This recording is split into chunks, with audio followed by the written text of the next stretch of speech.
This is the Wealthy Wednesday radio show with your host, Luci McMonagle, a money manifestor, coach, and public speaker who's on a mission to helping you create more wealth in your life and business. This show will inspire and empower you with various topics and has expert guests. Let's welcome your host, Luci McMonagle. Welcome to the Wealthy Wednesday radio show. This is your host, Luci McMonagle, and I am so excited you're listening today. Welcome to the Wealthy Wednesday radio show. We would love it if you would like our Facebook page at facebook.com/Wealthy Wednesday Radio. The Wealthy Wednesday radio show is for holistic entrepreneurs, solopreneurs, fempreneurs, and small business owners interested in increasing their knowledge, education, skills, and abilities that will help them increase their health, wealth, and happiness. It's our goal to inspire and empower you with our phenomenal guests and education.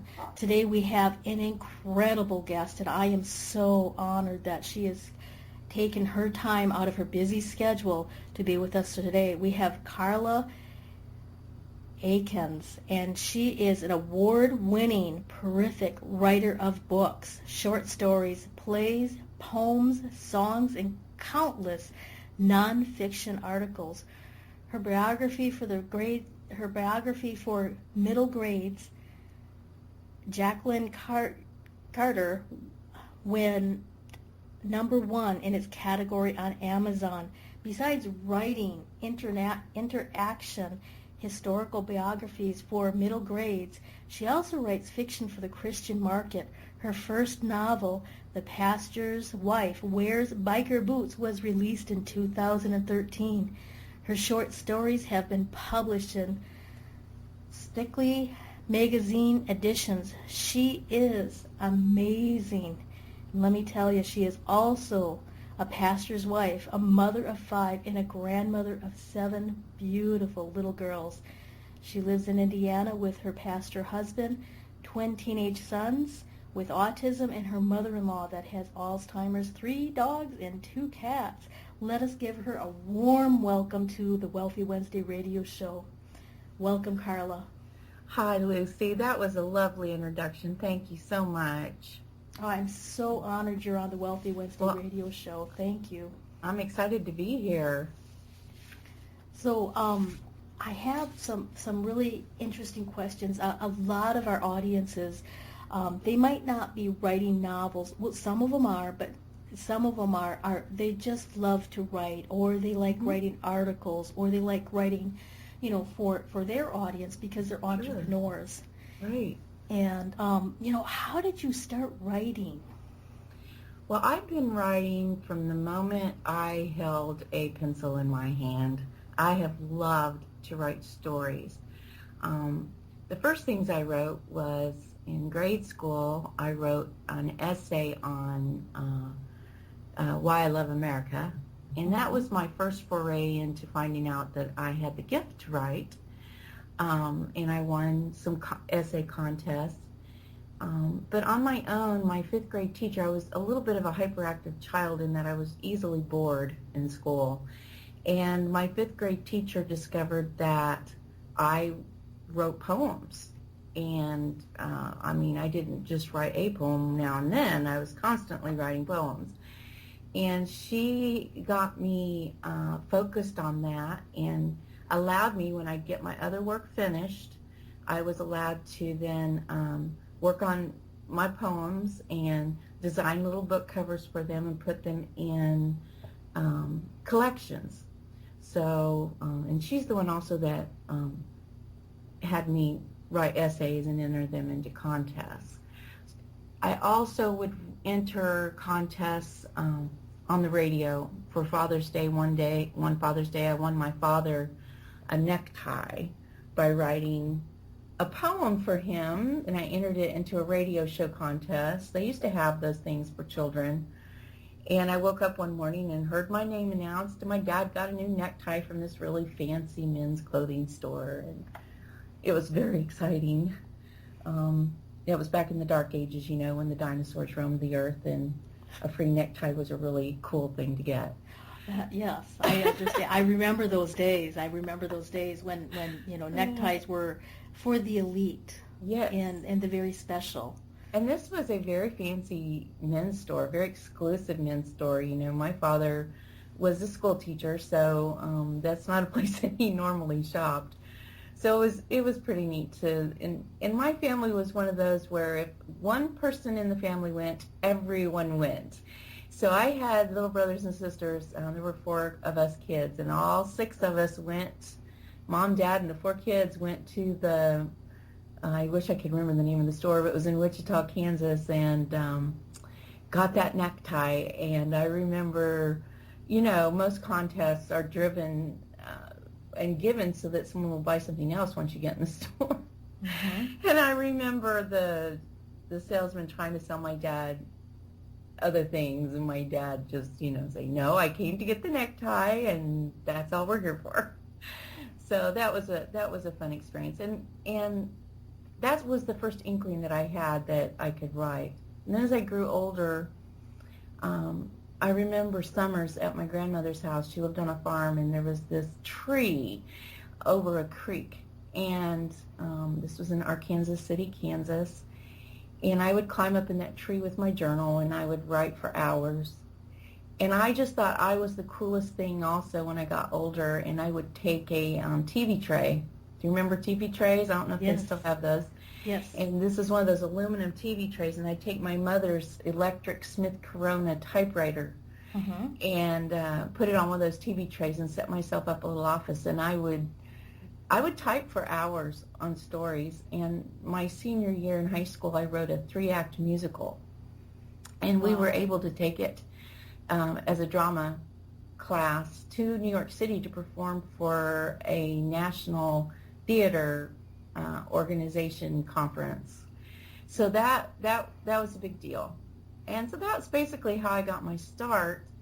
And then I got married and had children, and unfortunately I thought that being a mother was the thing I had to focus on only, and that I couldn't really have any other interests. And I think I was afraid that if I did, I would neglect my children, which now looking back I realize wasn't true.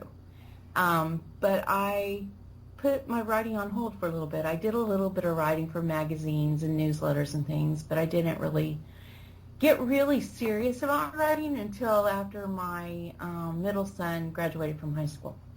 And that's when I started writing biographies for the homeschool market. And one of the companies liked my writing and asked me to write a book for Canada, and my O Canada book was my first full-length book. It's a collection of biographies of people in Canada. And then my first full-length novel was released in 2013, and here I am today. Fabulous, fabulous. So you were so fortunate that, your 5th grade teacher was able to really encourage you to write your poems and to keep that inspiration going. And, a lot of people, when they're writing like that and they're a little hyperactive in school, they don't find out what would calm them down. Right. They try to promote other means, which may or may not be beneficial. Well, I think it's better now. I think educators are much more enlightened now than they were back then. Back then you were just pigeonholed and labeled as a troublemaker kid. Fortunately, I was very fortunate that I had a little older teacher. I know she had a son who had been hurt in an accident so severely that he had to be put in a nursing home. And I think that made her a little more compassionate about differences in the classroom. She was wonderful. I mean, she never had a harsh word to say to me. And up to that point, I had been treated rather harshly by teachers. I spent most of my younger grade school years in the hallway because I wanted to teach the class and do everything except what I was supposed to be doing. And it wasn't that the sad thing was I didn't know I was being naughty. I just thought I was being helpful. And, but yeah, and that's one of the, that's another passion that I have is being, I'm getting a degree in special education right now. And special education, special learners are a huge passion of mine. So yes, you are absolutely right. I was very blessed to have Mrs. Strecker, who has now gone on home to be with the Lord, but I was very, very blessed to have her as a teacher. She was my favorite teacher. Fabulous.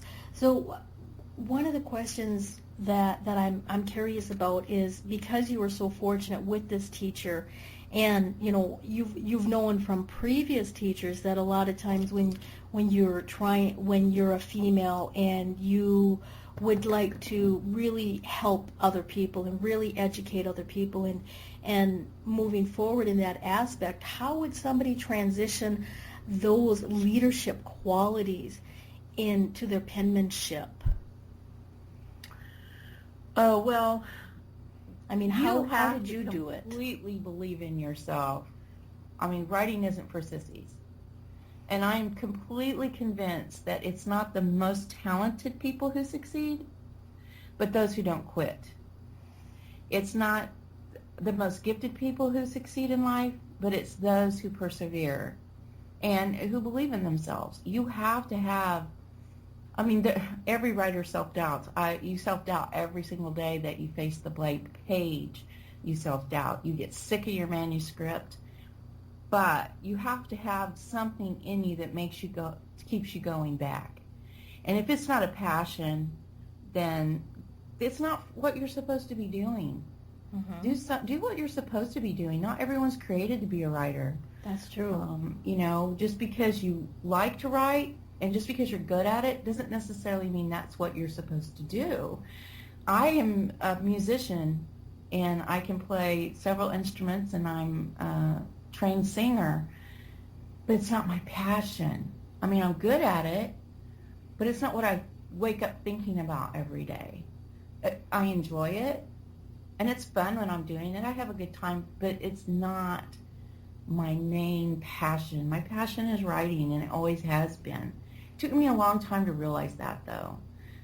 If you're a gifted person, and I'm not saying it to boast or anything, if you do tend to be on the side of where you have a lot of different talents, it's really hard to narrow down and figure out what is my focus supposed to be, because otherwise you're going after all these other shiny things, and there are so many shiny things out there nowadays. Oh, yes, absolutely. I mean, there's so many things to get distracted about, but you got to figure out, and the way I do it, of course, is I have a relationship with God, and I ask Him, what did you put me here for? Show me what it is I'm supposed to be focusing on. And most generally, God does not put a dream in your heart if that's not what you're supposed to be doing. I mean, dreams are there for a reason. And mm-hmm. I'm also a big believer in that. Dreams are not all about you. If your dream is to write, that's because there's someone out there who needs to hear what you have to say. And if you don't pursue that passion, then you're letting other people down. So, I guess that's where I come from. I rest in the fact that this is something I love to do, and I'm so blessed that I get to do it. Mm-hmm. And that gives me a strength. I completely understand the strength, and a lot of times I really, really, had to search my heart, because I do have I'm multi-passionate too. Right. And it's like, well, I'm really good at writing, and I'm really good at doing poems, but I'm really good at teaching. And when I see somebody that I'm helping, that I'm coaching, and they have a major breakthrough, and all of a sudden, like, the light bulb goes on, mm-hmm. and their passion turns on, and they're on fire.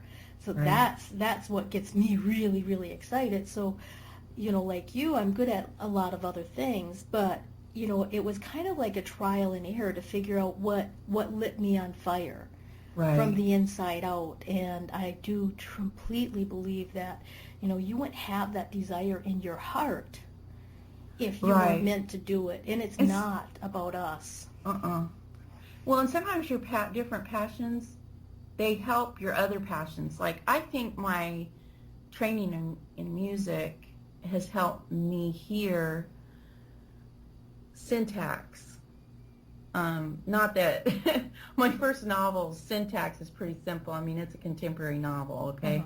But the thing I'm working on right now, I'm working on a totally different genre right now. It's a historical romance, and it's more on the historical end than the romance.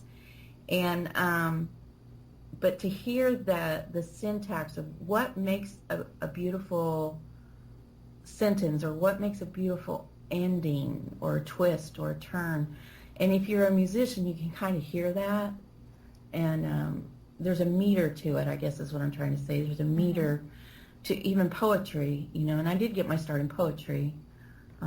And I'm not the best writer out there, but I just keep writing. And that's the thing. If you're a writer, you just need to keep writing.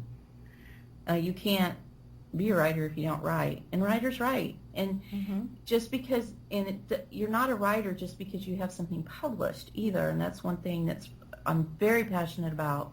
Writers write, okay? Whether you're published or not, it really is irrelevant.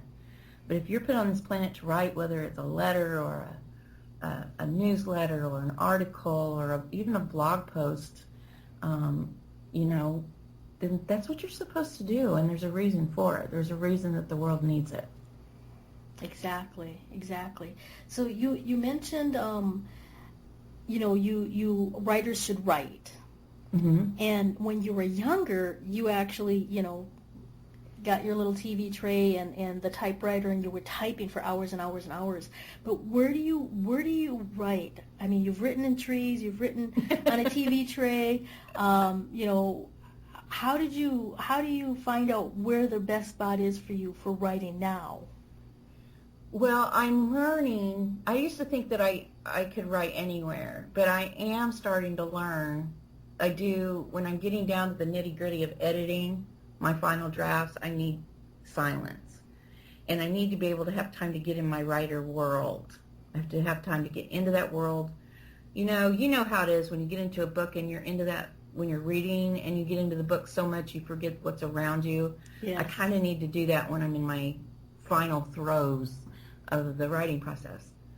But when I'm in the first parts of it, coming up with a story and just kind of piecing it together at first, I can write anywhere, and I actually have to, because I have a family, and I have twins who have autism. They're 20 now, but they depend on me to be available to them, and they have to be supervised all the time. So if their caretaker isn't around, I try to write in the living room, surrounded by my 3 dogs and my 2 cats, with the TV going and the twins coming in and out, you know. I can't do that, though, if I'm editing the last bits. If I'm editing the last bits, I either go to the church office, and I have a chair there. It's my writing chair, and where it's quiet and there's no noise, or my office where I am right now. I actually have an office. My office here at home, though, I get interruptions. I have signs on my door. I have one that says, do not enter unless you're bringing chocolate or a contract. But everybody ignores it. They don't pay attention to my signs on my door. So that's why sometimes I'll go to the church office and lock the door, and I put a sign on the door that says, do not enter. And I'll write there for the real serious stuff. So, but generally, yeah, and I take my laptop everywhere because I don't get to write. You know, I fantasize about getting up like at 4 o'clock in the morning and writing for 6 hours before you do the rest of your day. Well, my life isn't like that. I actually have an actual real life besides my writing life. So I have to, and I am a full-time student right now as well. So I take my laptop everywhere. There's nowhere I won't take my laptop. And sometimes I have to write in 15-minute snatches. And at the time I'm writing those 15-minute snatches, I think, oh, this is awful. But then I'll go back, and it's actually stuff I can use. And that's the thing. If it's really your passion, you'll find a way to do it. That's true. I heard a lady say the other day, you know, she's single. She does have a very stressful job, but she's single, and she can't find any time to write. And I'm like, wow, I wouldn't know what it was like to have that much time to myself. Mm-hmm. So if it's your passion, you will find a way to do it. I know Danielle Steele would get up early in the morning. Her kids never knew that she was a writer. I know a lot of really great writers that do that. I think there's a secret to getting up really early in the morning.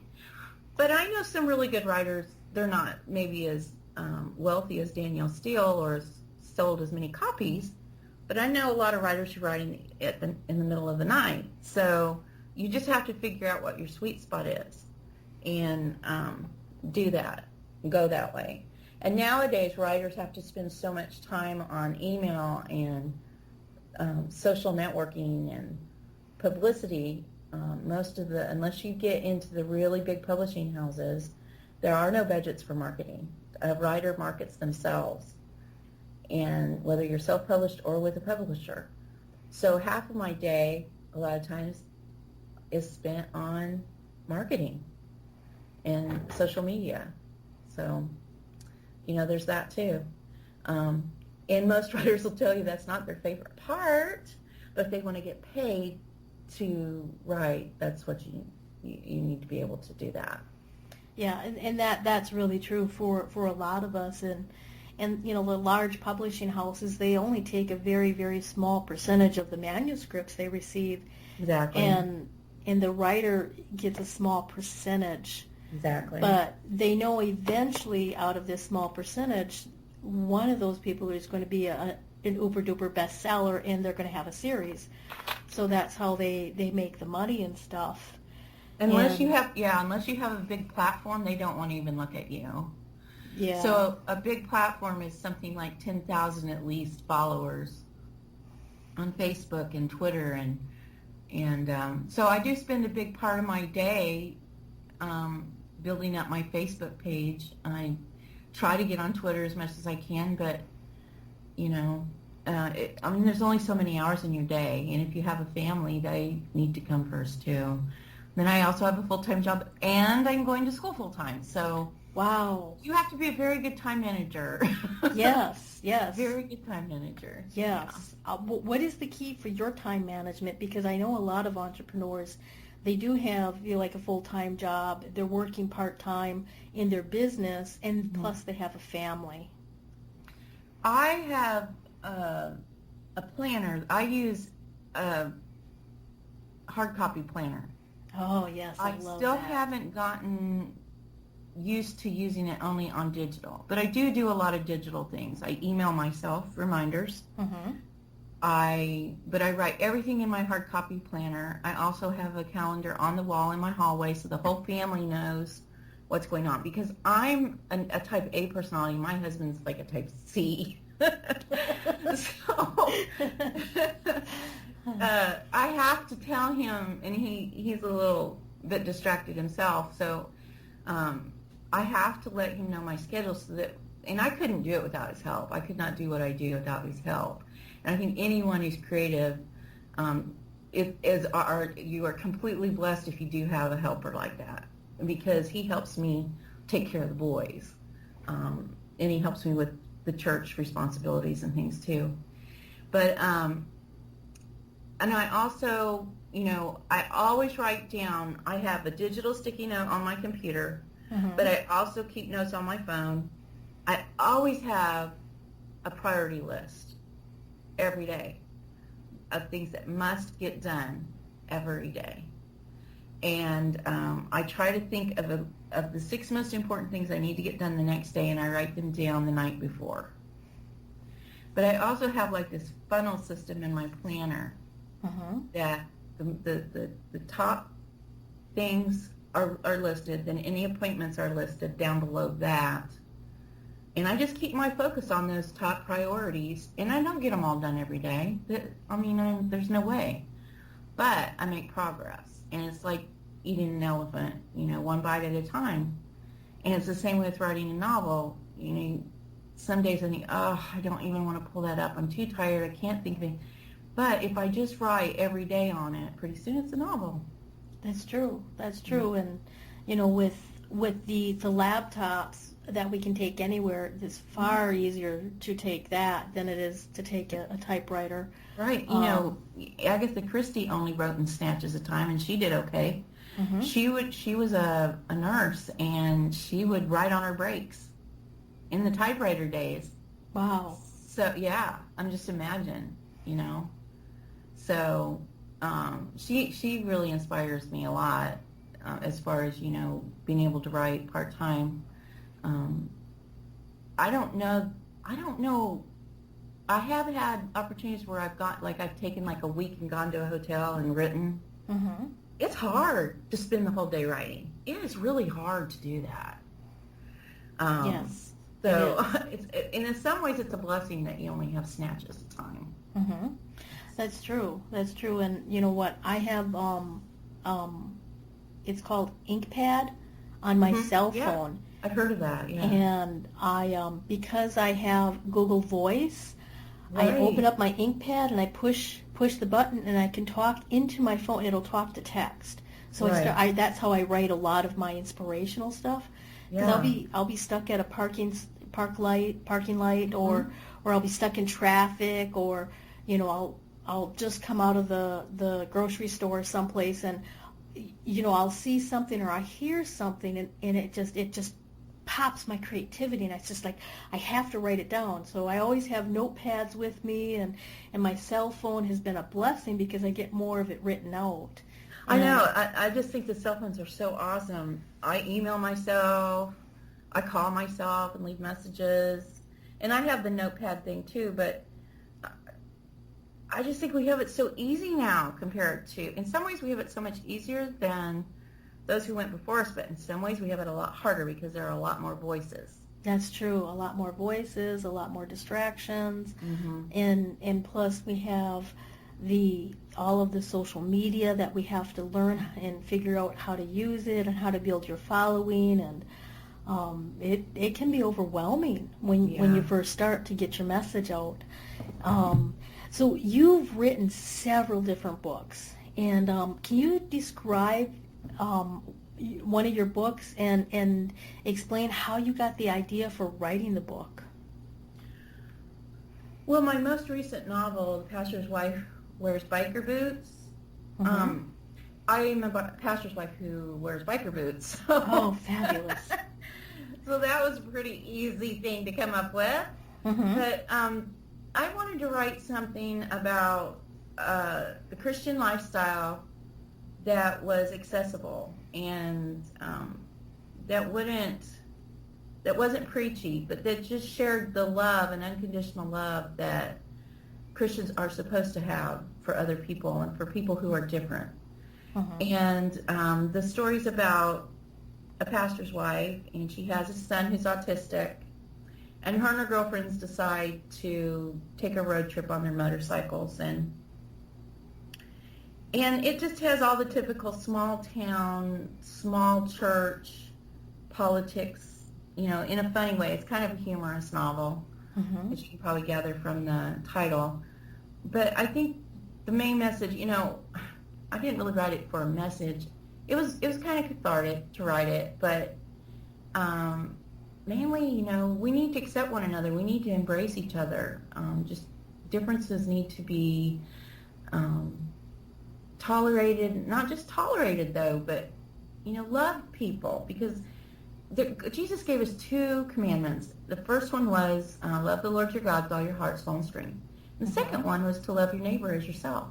Now, if you follow those 2 commandments, you pretty much will fulfill all the 10 commandments. That's true. You know, so I just think there's a real need in this world for love.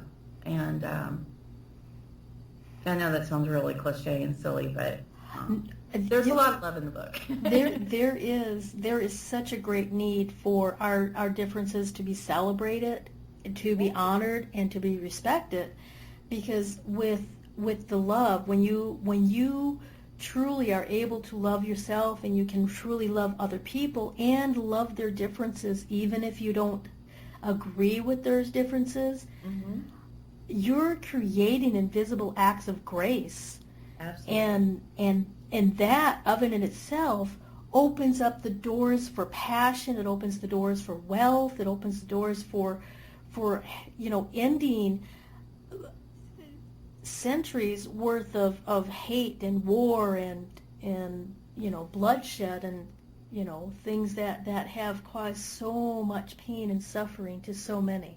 Right. So, that's another radio show altogether. Now, so you mentioned that in your book, the preacher's wife wears biker boots. You said that the lady has a son that has autism, and you mentioned that your son has autism. And now, is there other areas in the book that's based on your life or on your own life, or how did you interweave that with really bringing the message of really just accepting other people from where they're at? And I'm pretty sure if people get to know other people and their differences, they'd find out there's a lot more in common than what's different on the surface. Well, one of the things autism awareness is very near and dear to my heart, obviously. My twins are 20 now, but when we started, 20 years ago, there wasn't as much known about how to treat autism as there is now, Mm-hmm. and there wasn't as much awareness. And people are really ignorant. And I say that not in a derogatory way, but there's a great ignorance in some people towards people with disabilities. And I wanted to create more of an awareness of that. And the ironic thing in my book is that what happens is there's a contrast in my book between the so-called Christians in the book and the bikers who embrace the biker. She gets involved with some biker people, Mm-hmm. Some actual hardcore bikers, because they meet some bikers when they go down to ride the Tail of the Dragon down in North Carolina and Tennessee. And if you are a biker, you know what I'm talking about. That's kind of a rite of passage for bikers. I've ridden it. It's a bunch of curves and short amount of miles, and if you survive it, it's like a notch on your belt. But she goes down there, and she gets in trouble, and then one of her sons gets in trouble back at home, and the bikers show more compassion toward her family than the so-called Christian people do. It's the bikers who show up to court to support her son. It's the bikers who show up to the Special Olympics to cheer on her autistic son. So there's a contrast there that I wanted to show. Mm-hmm. I wasn't being critical of Christians, but I wanted to show that to pigeonhole people and say, well, this group of people acts this way, and this group of people acts this way is wrong. It's erroneous. It's what causes racism. It's what causes hate in the world. Expectations of people acting a certain way are sometimes so false. We get false ideas in our head about how a certain group of people should act Mm-hmm. and react to one another. That's true. But as far as autism, I wanted to show and explain in the book why autism behavior happens, because I have several friends who have high-functioning children who have autism, but their behavior issues make it look like they're just bratty kids. And people will say things like, well, if you would just punish them more, they would get the message. And that isn't the point. The point is there's so much involved in behavior, and behavior is communication, and behavior in autism so often depends on, what the lighting is in the room, what the smells are in the room. It's a total sensory overload a lot of times for these kids and adults. And, I just kind of wanted to make an awareness in the book, and I think I do that pretty well in the book. That was really important to me.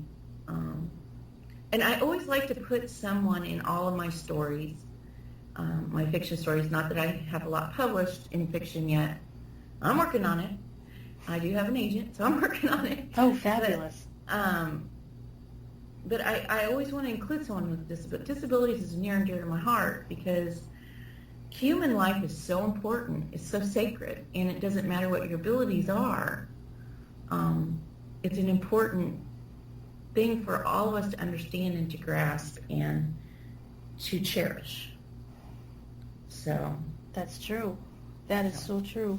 So we're going to be getting ready to take a commercial break. But before we take the break, I wanted to make sure that people can contact you at your website and on Facebook or Twitter. So can you give us the contact information for you before our commercial break? Sure. My website is karlaakins.com, KarlaAkins as in Sam.com. You can get all my Twitter information there, but I'm also Karla Akins on Twitter, and I'm Karla Akins on Facebook, so it's easy to find me. Fabulous. And I wanted to make sure that people would definitely be able to contact you. I would love to have people contact me. I love talking to people who hear about the book and my work, and that's like that's like the icing on the cake. That's true. That's true. So please make sure you go to her website and check it out, and we will be back shortly after this commercial break. The It's Your Turn radio show with Denise Dominguez is on every Thursday at 6 p.m. Eastern. Join Denise Dominguez, an empowerment and relationship coach, as she invites experts on for interviews and how they help women with their knowledge and expertise to break through that stuck space you're in. You'll learn tools and techniques to move forward in life with confidence and clarity that Denise will share with you. Listen every Thursday at 6 p.m. Eastern by going to blogtalkradio.com/yourownuniversityradio.com. The It's Your Turn radio show with Denise Dominguez. From the best-selling author of From Bondage to Happiness, Antika Lisha will personally walk you through her new program featuring her Radical Forgiveness Freedom Formula. This is for you if you are ready to once and for all be released from the chains of past abuse and take your power back. Radical Forgiveness is a 5-week step-by-step system to release the chains of a traumatic past, trapping in fear, reactivity, and stress, and gently free you, allowing you to take your power back and claim your beautiful life. Get instant access to your first video and a free 60-minute discovery session with Antika herself, a $250 value, at antikalibby.com/radicalforgiveness. Be you to the fullest. That's beautiful. And it is the secret to living your life on purpose. But so many people suffer not knowing who they are and what they are here for because of the ongoing influences shooting all over us. Are you ready to break free, take back your power, and discover exactly what makes you, you? Your Own University is the #1 online self-awareness community, here to help you confidently know yourself and step into your ideal life. Our directory is full of highly qualified personal coaches that have helped over 100,000 women from all over the world transform their lives inside and out. Come fall in love with yourself and discover true fulfillment at yourownuniversity.com. Luci McMonagle is a money manifestor, coach, and public speaker, and it's her passion to educate others how to manifest more money. She is on a mission to inspire and empower you with her Wealthy Wednesday e-zine and radio show. Visit her website at lucimcmonagle.com for resources, tips, and your free gift. That's lucimcmonagle.com. The Wealthy Wednesday radio show is on every Wednesday at 5 p.m. Pacific Standard Time. Join me, Luci McMonagle, an abundance breakthrough coach, author, and public speaker, as your host, as I interview expert guests that will inspire and empower you. Listen every Wednesday or catch the archived shows by going to blogtalkradio.com/Ambitious Women Unite Radio. That's blogtalkradio.com/Ambitious Women Unite Radio. Join me, your host, Luci McMonagle, for the Wealthy Wednesday radio show every Wednesday. Welcome back to the Wealthy Wednesday radio show. This is your host, Luci McMonagle. I am so grateful that you are here today, and we have an incredible author, writer, and a grandmother and a mother of twins. Karla, welcome back to the Wealthy Wednesday radio show. I am so excited about our show today, and really your passion to help people understand other people who are different, other people who have autisms or disabilities is just incredible. And your book really gets into kind of a humorous way on how when you perceive on how people, quote unquote, should act compared to on how people really act. And it has some really interesting twists and turns in it, and I'm so excited that you have gotten that published. And you also mentioned you are working with an agent and you're writing some more books. How did you find this agent? What was the process you went through? I got really blessed because I joined a critique group online, and one of the ladies in my critique group became an agent. So Wow. It was just a God thing. And even how I came to that critique group was a God thing. So, because my writing was not that great for, there's a difference between writing for your own pleasure and writing for saleable material. And it wasn't saleable or sellable. I don't even know if saleable is a word. I make up a lot of words. Yeah, me too. Me too. So I had a lot to learn in the area of fiction. Now I can write nonfiction, till the cows come home. But in the area of modern fiction, I had a lot to learn, and I'm still learning. I mean, it's an art. I used to think that people who wrote romance novels, that was the easiest thing, and it was so silly. And oh my goodness, it's such an art to write it. And I'm in total awe of best-selling romance authors, because how many ways can you tell a romance? And yet look at all the different books out there. And there's a ton of them, but that is the most popular genre. I haven't written one yet, but I'm thinking about it. Fabulous. Fabulous. So what are the other things that you write?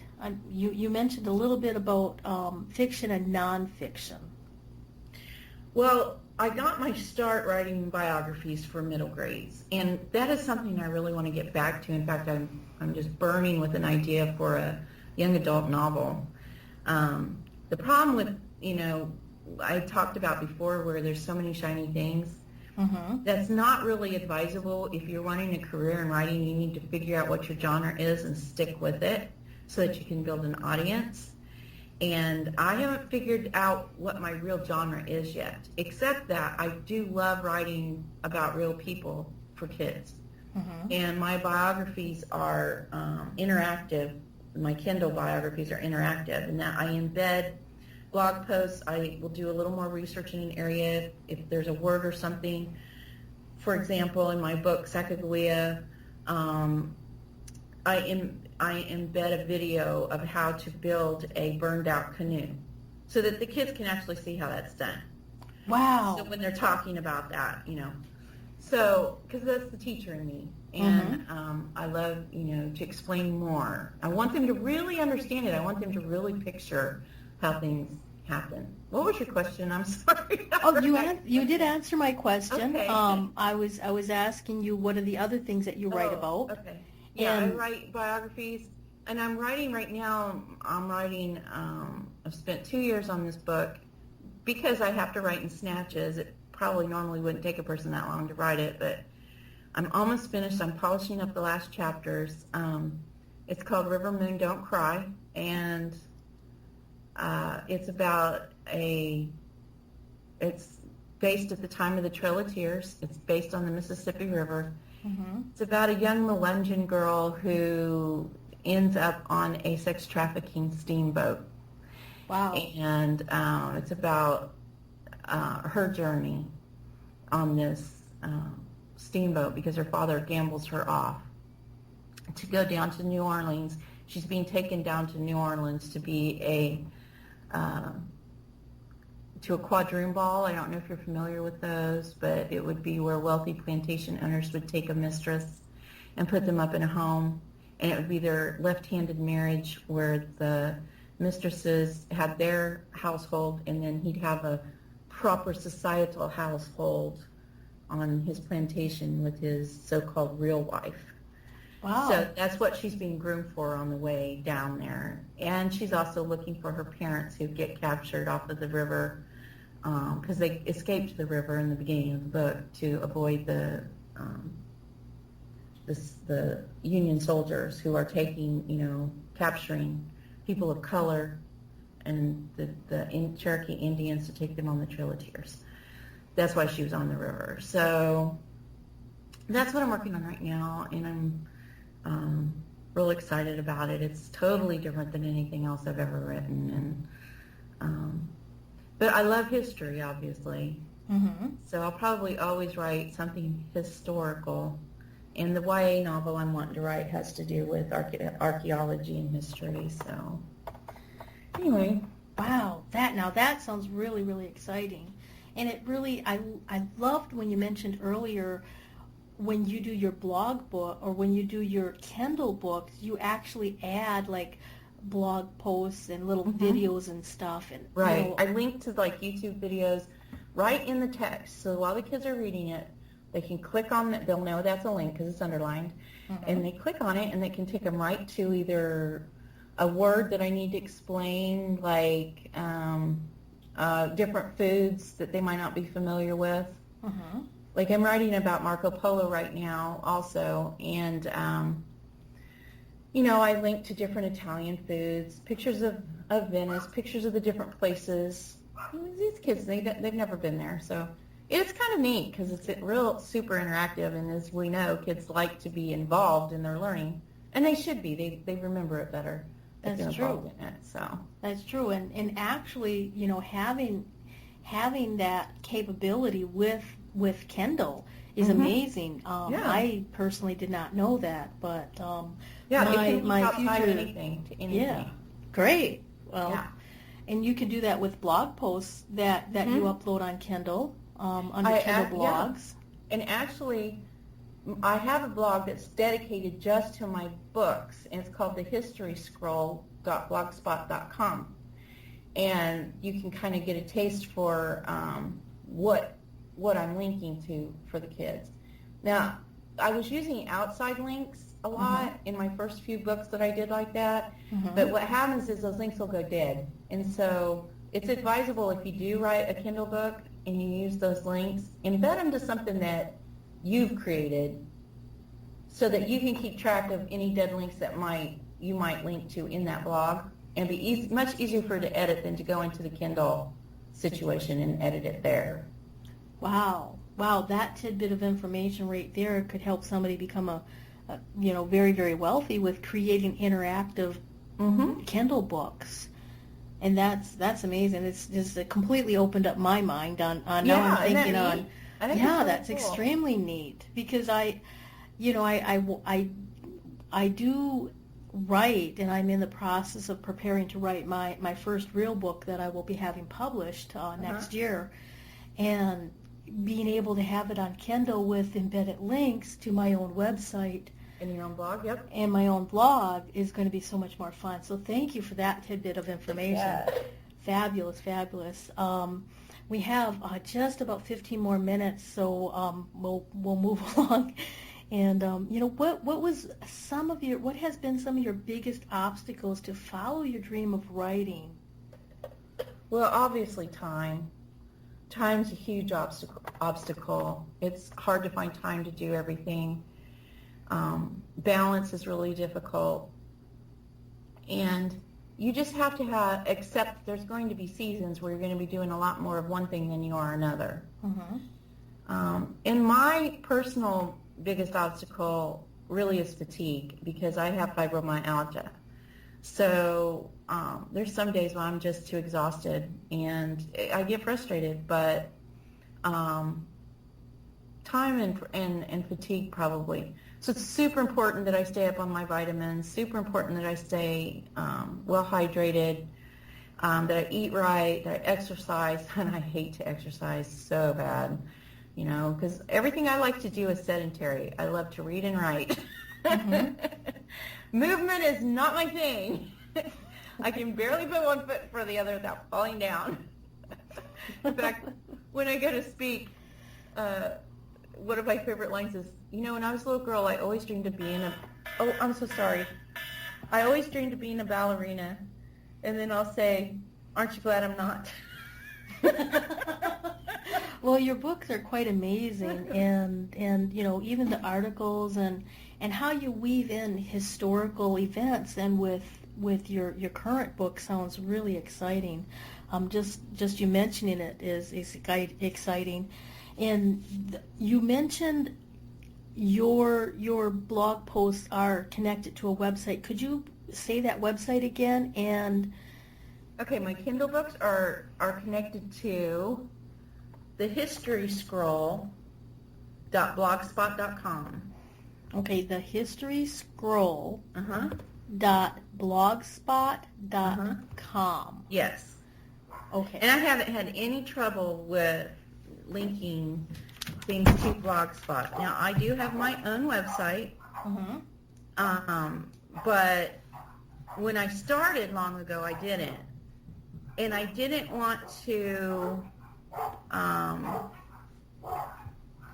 get into going back and editing everything. So I just kept everything there. Well, that makes sense. Yeah, thehistoryscroll.blogspot.com. Okay, fabulous. And your website is?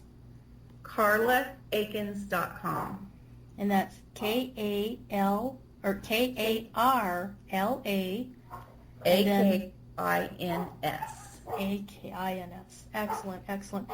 So, who has been the biggest influence for you in regards to writing? I would say my 5th grade teacher. You know, because she encouraged me and made a way for me to do it. And I would say that, yeah, she's probably been my biggest influence. Now, writers, I have so many favorite writers, it's not even funny. I always, you know, this might sound silly, but I always wanted to be the next Irma Bombeck. Oh, wow, that sounds fabulous. That sounds fabulous. So, yeah, those two. Wow, that's fantastic. Now, what advice would you have for women who are wanting to write, you know, regardless on if it's a blog post or a Kindle book or writing a novel? What kind of advice would you have for them? Just do it. Don't be afraid. You know, fear is the opposite of faith. And fear don't be afraid of failure. And I think that's one thing that has always been good for me, is I've never been afraid to fail. I don't even think about it. If it doesn't happen, I've had fun. You know, I've had fun doing it. And so failure is not something that I ever even think about. I just keep trying. And don't even let that be a part of your vocabulary. Yeah, well, that makes a lot of sense, because, you know, a lot of people say, oh, I failed at this. But then when you look at it, it's like they used those experiences for their current success. Right. Like I have an autism book that I sold, okay? I spent a whole summer,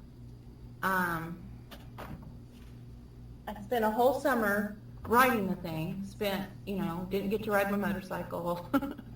And I got it in advance, and I sold it, and then the publishing company folded. Wow. And so now I'm shopping it around again. My agent's shopping it around again. And that happens. No sense of getting upset about it. I don't think of it as a failure, though, because I learned a lot writing that book. You will learn. See, that's why with writing, you just keep writing, because you learn every time you write. You get better at it. It's just like practicing the piano or anything else. You just get better at it. You're not going to get worse. You're going to get better.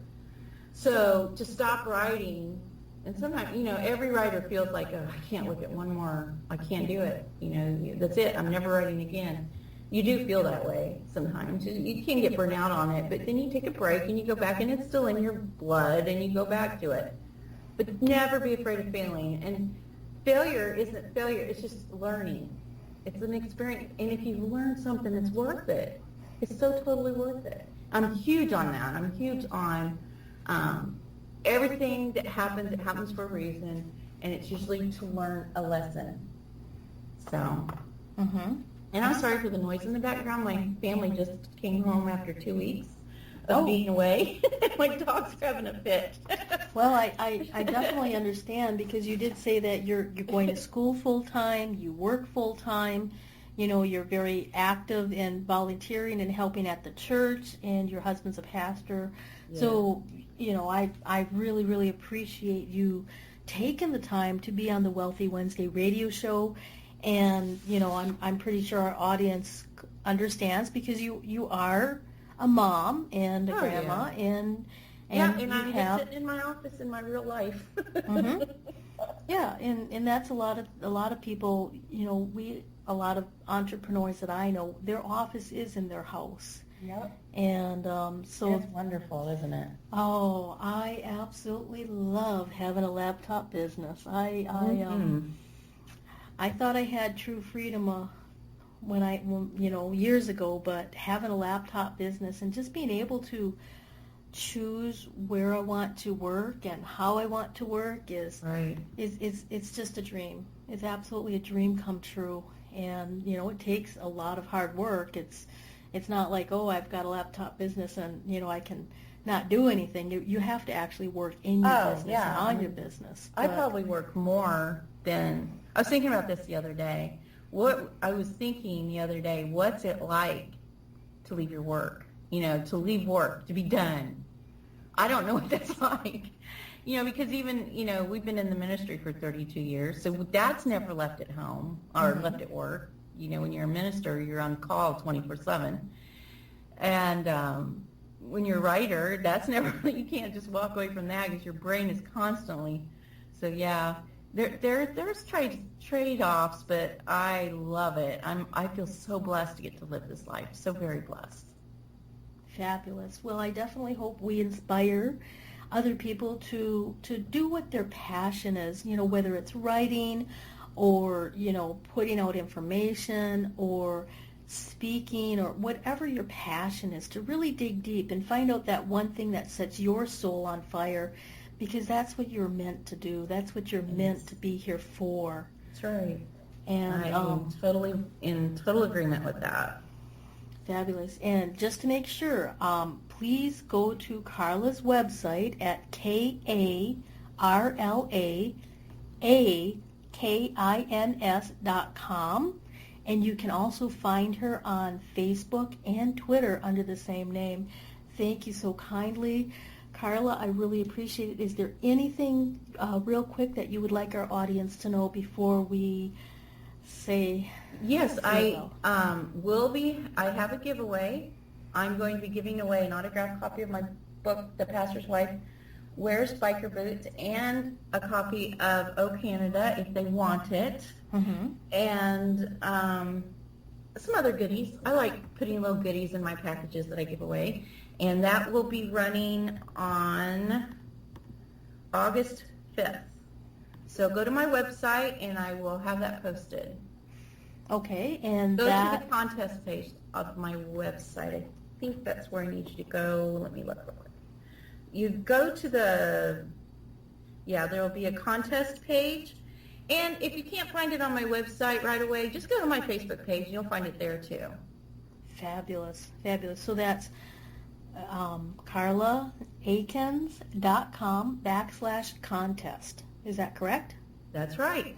Fabulous. Make sure you check out the contest and get your goodies today. Many blessings, everyone. Until next week.